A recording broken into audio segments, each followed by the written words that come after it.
उत्तर प्रदेश के एक छोटे से गांव में एक साधारण परिवार रहता था। परिवार में सास गोमती देवी, उनका बेटा शिवराम और बहू सविता थी। शिवराम मजदूरी करता था।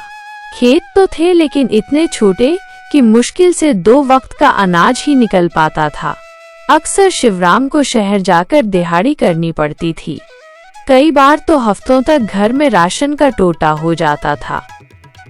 सविता की शादी गरीब घर में हुई थी, लेकिन उसने कभी शिकायत नहीं की।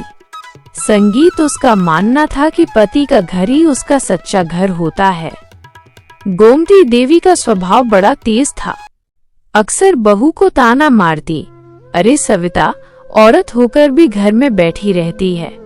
जरा दूसरों की बहुओं को देख, कैसे काम में हाथ बटाती हैं। सविता शांत होकर सुन लेती और धीरे से कहती, माँ जी, मैं तो हमेशा काम करने को तैयार रहती हूँ। आप काम बताइए, मैं क्या करूँ? गोमती देवी खींचते हुए बोली, काम क्या करेगी तू? तेरे पास कोई हुनर भी है क्या? बस खाने और रोने के अलावा तुझे कुछ आता ही क्या है? सविता के दिल को चोट पहुंचती, लेकिन वो कुछ कह न पाती थी। एक दिन घर में आटा तक नहीं बचा था। शिवराम मजदूरी पर शहर गया हुआ था और 5 दिन तक लौटने वाला नहीं था। गोमती देवी गुस्से से बोली, सविता, अगर आज खाने का इंतजाम नहीं किया तो समझ लेना तुझे इस घर में कोई जगह नहीं मिलेगी। सविता ने आंसू पोंछे और मन ही मन ठान लिया, मुझे कुछ करना ही होगा।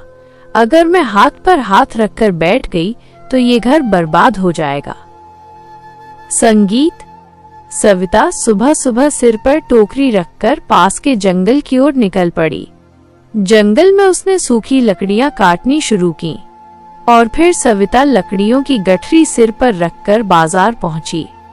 एक दुकानदार बोला, अरे बहन, ये लकड़ी कितने में दोगी? सविता ने कहा, जितना आपको ठीक लगे। दुकानदार ने कुछ पैसे थमाए। रकम भले ही कम थी, लेकिन सविता की आंखों में चमक आ गई।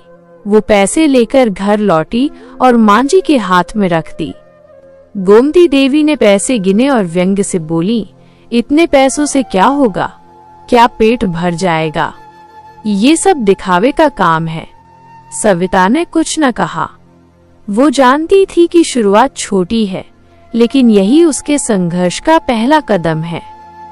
धीरे धीरे लोग देखने लगे कि बहू हर सुबह जंगल जाती है और लकड़ियां काट कर बेचती है।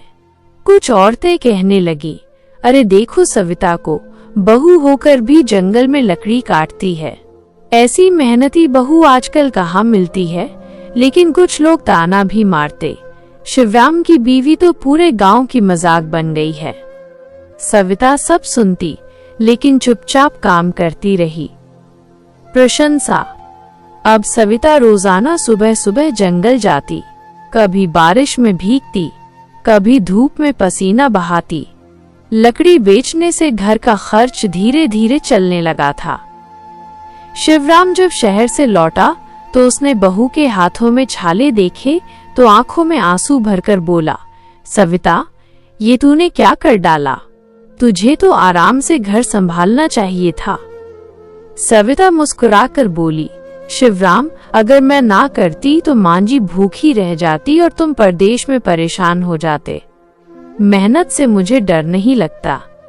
शिवराम का सीना गर्व से चौड़ा हो गया।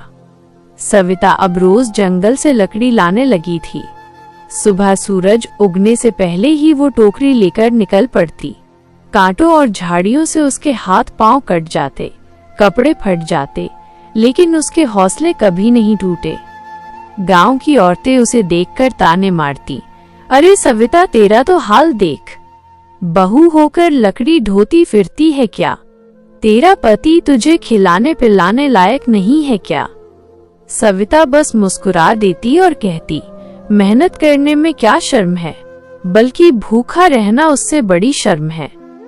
लेकिन माँ जी गोमती देवी अब भी संतुष्ट नहीं थी। वो रोज उसे सुनाती, तेरे इस काम से क्या होगा? लकड़ी बेचकर कुछ पैसे आएंगे बस, और लकड़ी बेचने से घर नहीं चलता। सविता के दिल को चोट पहुंचती, लेकिन वो चुप रह जाती। एक दिन गांव के मेले में लकड़ी की बहुत मांग थी। सविता ने दिन रात मेहनत करके ढेर सारी लकड़ी इकट्ठा की और बेच दी। उस दिन उसे इतने पैसे मिले कि घर में पूरे हफ्ते का राशन आ गया। शिवराम ने खुशी से कहा, सविता, तूने तो कमाल कर दिया, अब हमें भूखे नहीं रहना पड़ेगा। लेकिन गोमती देवी ने फिर ताना मारा, हम आज पैसा आ गया तो क्या हुआ, कल फिर वही हाल होगा, ये सब अस्थाई है। सविता ने सोचा, शायद माँ जी मुझे समझ नहीं पा रही हैं। एक दिन ऐसा आएगा जब वो खुद मुझ पर गर्व करेंगी। संगीत। बरसात का मौसम आ गया। एक दिन सविता गीली घास पर फिसलकर गिर पड़ी। उसकी टांग में चोट आ गई। वो दर्द से करा रही थी, लेकिन उसने हिम्मत नहीं हारी और किसी तरह गांव पहुंची। लोग देखकर दंग रह गए। एक बूढ़ा किसान बोला, अरे बिटिया, तेरे जज्बे को सलाम है, इतनी चोट खाने के बाद भी तू हार नहीं मानी। जब सविता लंगड़ाती हुई घर पहुंची तो गोमती देवी चौंक गईं। अरे बहू, ये क्या हाल बना लिया तूने, अब घर के काम कौन करेगा? सविता ने दर्द भरी मुस्कान के साथ कहा, माँ जी, अगर मैं मेहनत ना करती तो घर के लिए अनाज कहाँ से आता। लेकिन गोमती देवी फिर बोली, तू ये सब नाटक करती है, बहू का काम चूल्हा चौका होता है, ना कि जंगलों में भटकना। सविता चुप रही। उसे पता था कि उसके काम की अहमियत माँ जी एक दिन जरूर समझेंगी। धीरे धीरे सविता का नाम पूरे गांव में फैलने लगा। लोग उसे हिम्मत वाली बहू कहकर बुलाने लगे। गांव की कुछ औरतें उसे देखकर प्रेरित होती और कहती, सविता, तूने तो हमें भी सिखा दिया कि औरत चाहे तो हर मुश्किल पार कर सकती है। सविता उन्हें हौसला देती, भाइयों बहनों, मेहनत में ही इज्जत है, किसी भी काम को छोटा नहीं समझना चाहिए। लेकिन जैसे ही उसकी इज्जत गांव में बढ़ने लगी, कुछ लोग जलने भी लगे। गांव का महाजन सूदखोर बोला, अगर हर औरत ऐसे जंगल से लकड़ी लाने लगी तो हमारे मजदूरों का काम छिन जाएगा। उसने ठान लिया कि सविता को रोका जाए। वो गोमती देवी के पास पहुंचा और बोला, बहन, तू अपनी बहू को रोक ले, ये काम इज्जतदार घर की औरतों के लिए नहीं है। लोग क्या कहेंगे कि तेरी बहू जंगल में भटकती है। गोमती देवी का मन डगमगाया और वो गुस्से में बोली, अरे ओ सविता, आज से तू जंगल नहीं जाएगी, गांव भर में मेरी नाक कट रही है तेरे कारण। सविता के दिल पर जैसे पहाड़ टूट पड़ा। उसने धीरे से कहा, माँ जी, अगर मैं जंगल ना जाऊं तो घर कैसे चलेगा? शिवराम अकेला कब तक सब संभालेगा? गोमती देवी ने कठोर स्वर में कहा, मुझे कुछ नहीं सुनना, अब तू घर में ही रहेगी, मेरी इज्जत का सवाल है। सविता का दिल रो पड़ा, लेकिन उसकी आंखों से आंसू नहीं निकले। वो जानती थी कि अगर हार मान ली तो घर फिर से भूखे पेट सोएगा। संगीत। रात को सविता चुपचाप आंगन में बैठी थी। चांदनी में उसकी थकी हुई आंखें चमक रही थीं। शिवराम पास आया और बोला, सविता, माँ जी ने जो कहा वो सही तो है, औरत को इतना कठिन काम नहीं करना चाहिए। सविता ने शांत स्वर में कहा, शिवराम, औरत का काम क्या है? घर संभालना, बच्चों को पालना और भूखे पेट रहना। अगर मैं मेहनत ना करूं तो हम सबका गुजारा कैसे होगा? शिवराम चुप हो गया। वो समझ रहा था कि सविता की बात में सच्चाई है, लेकिन माँ की इज्जत का भी सवाल था। संगीत।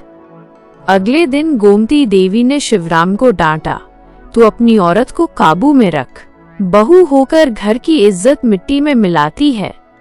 शिवराम ने धीरे से कहा, माँ, वो तो घर चलाने के लिए मेहनत कर रही है, इसमें बुराई कहाँ है? गोमती देवी तुनक कर बोली, चुप रह। औरत अगर घर की चारदीवारी से बाहर निकलेगी तो लोग उंगली उठाएंगे। अब अगर बहू जंगल गई तो मैं इस घर में पानी भी नहीं पाऊंगी। सविता ने ये सुना और भीतर ही भीतर कांप उठी।